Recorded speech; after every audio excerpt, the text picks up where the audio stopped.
Hello, in this video I'll tell you about the wood that I use in my automata, show you whereabouts I use it and where and why I use it there.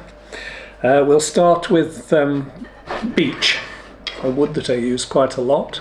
You can get this in the States and the UK, all of Europe actually. It's quite a strong, close-grained, heavy, pinkish wood. Used a lot in wooden toys and furniture, so quite readily available. I use it for making the uprights and the cam followers and the cams. It wears very well, very stable. On my bigger automata, that is. You can also buy it as a dowel, and I use the dowel for the axles.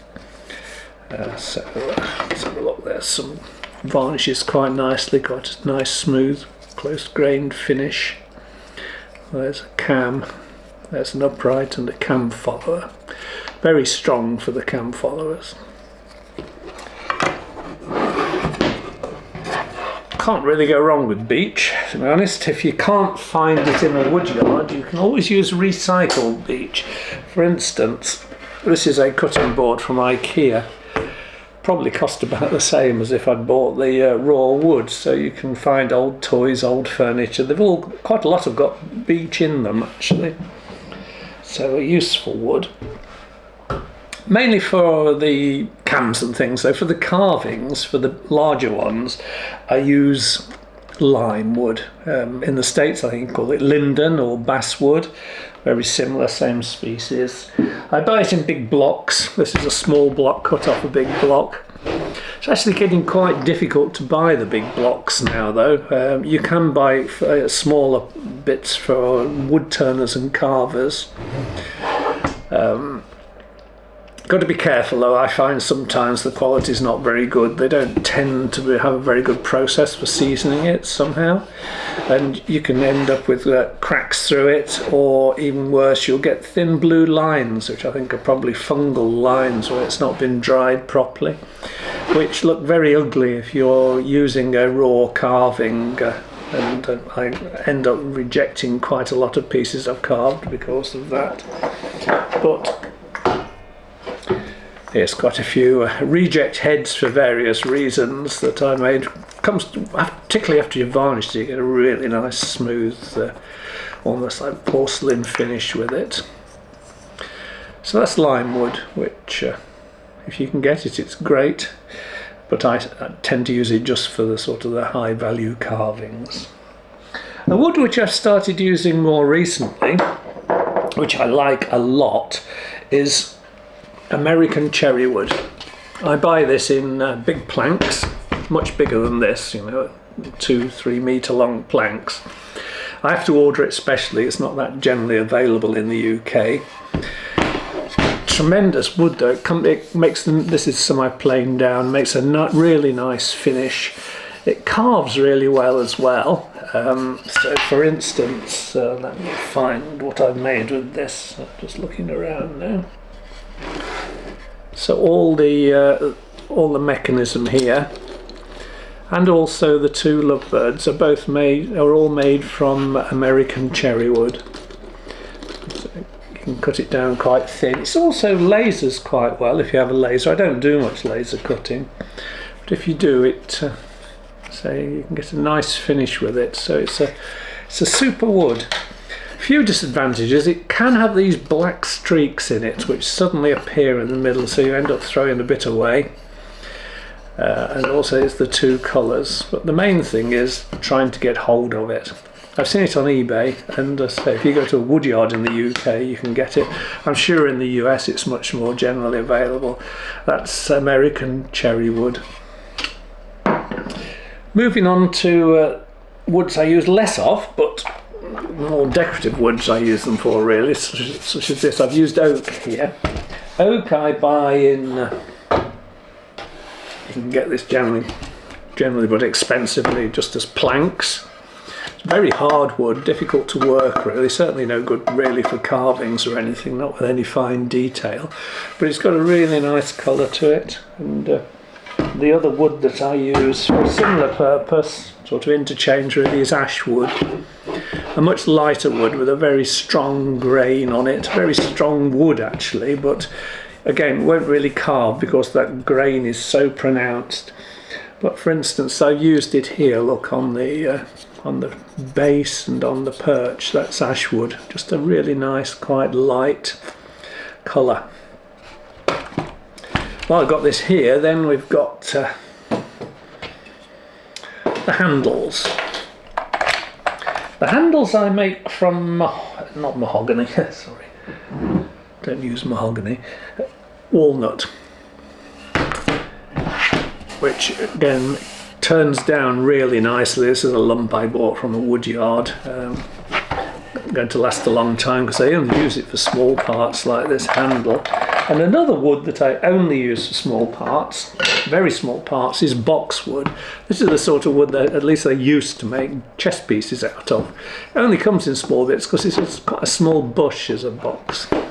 Here, for instance, I've used it to make the linkages because it's so strong. It's very consistent wood. Nice to work with. I say difficult to get hold of sometimes. So, other than that, those are all the sort of the plain natural woods that I use. Sorry, I did just forget to say, walnut you can buy as a dowel as well, which is really useful for making the handles. So the other woods I use are plywoods. I use birch ply, multi-ply birch. For instance, this is made almost entirely out of American cherrywood, apart from the walnut handle, and the upright there, which is made out of birch wood painted. I use the birch ply because it's stable. Most woods will shrink and contract depending on the humidity, whereas the birch stays pretty stable, so the gears stay the right distance apart. So that's 6mm I use for that. I also use a lot of 12mm, which is 1/2 inch. I think this is 12.2mm actually. And I use this for the frames and for the gears. And the bigger ones, so there's the gears I've cut out of it and varnished with a wax acrylic varnish. When I make natural wood frames, I still use this 12mm ply to make inserts because again you've got the stability and it's holding the gears the same distance apart all the time. And finally, occasionally I will use 1.5mm plywood, which then I layer. I don't like the laser much actually. It's in the garage. You're always fearful of it catching fire. But I layer 1.5mm. That's the best it'll cut at 5 watt laser. But it makes strong parts and very accurately cut there. Just put those aside and we'll talk about the woods that I don't use.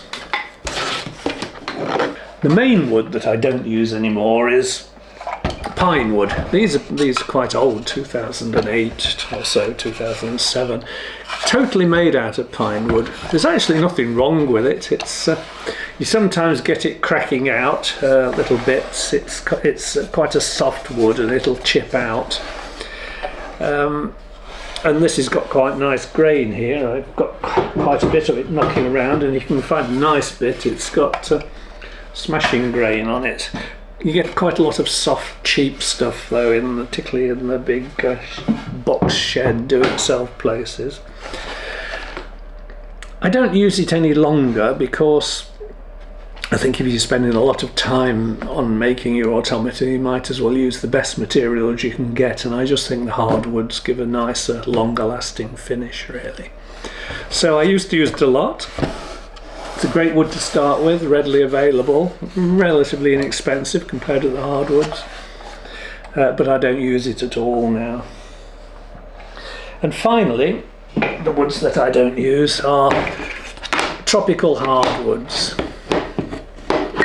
There's linden vitae, a little bit of, I think that's a rosewood. There's some sort of ebony, that's really hard, that one. I think this is zebra wood. I haven't used them for years. I sort of collected a few over the years, but I don't use them because although they are beautiful, unfortunately they're beautiful, I think they're probably better off in the rainforest than they are in my workshop. And secondly, I do quite a lot of international sales. In fact, most of my automata go abroad, or the majority. And you have the CITES regulations, so you tend to get problems in customs if you're using exotic hardwoods. You're having to identify them, and it's quite difficult. And frankly, you don't need to use them. As I showed you before, there's plenty of nice woods that you can use already. So that's it. That's the woods that I use. I hope you found that useful. Any questions or comments, please make them underneath, and I'll try and answer. Thank you very much.